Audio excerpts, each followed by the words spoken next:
মেয়ে হয়ে জন্মেছি ভাই, মন না চাইলেও অনেক কিছু করতে হয়, শুধু এই ভেবে যে আপন মানুষেরা ভালো থাকুক। আসসালামু আলাইকুম, আমার ভিডিওতে তোমাদেরকে স্বাগত জানাই। আজকে চলে যাচ্ছি শ্বশুর বাড়ি। রুহির আর আয়ানকে টাটা করে দিল। এখন আমার বাবার বাড়ি, শ্বশুর বাড়ি আর ডিউটি করে করে দিন কেটে যাচ্ছে। নিজেকে নিয়ে ভাবারও আর সময় পাচ্ছি না। কি করব বলো, রায়ান এখন সবার চোখের মনি, ভালো লাগার মানুষ হয়ে গেছে।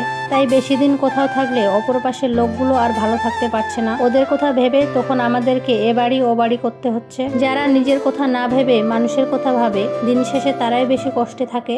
এই বয়সে এসে একটা জিনিস উপলব্ধি করতে পেরেছি, মানুষের কাছে যত কম এক্সপেকটেশন রাখবে ততই ভালো থাকবে। মানুষের কাছে ভালো না হয়ে নিজের কাছে ভালো হও, নিজেকে ভালোবাসো, নিজের যত্ন নাও, নিজেকে এবং নিজের কাজকে সময় দাও। আর যার যতটুকু প্রয়োজন ততটুকুই করো। বেশি বেশি করতে গেলে যার জন্য করবে, দিন শেষে তারাই বলবে তুমি এত বেপরোয়া, এত ইনমেচিওর কেন, কিংবা তোমার এই যত্ন নেওয়াটা তাদের কাছে বিরক্তির কারণ হয়ে দাঁড়াবে। যে মানুষ নিজেকে ভালোবাসে তাকে পুরো দুনিয়া ভালোবাসে, একবার চেষ্টা করে দেখিও। যাই হোক, বাড়িতে এসে জামা কাপড় গুছিয়ে বিছানার চাদরটাকে চেঞ্জ করে নিয়েছি। আজকের ভিডিওটা এই পর্যন্তই, আবার দেখা হবে অন্য কোনো ভিডিওতে।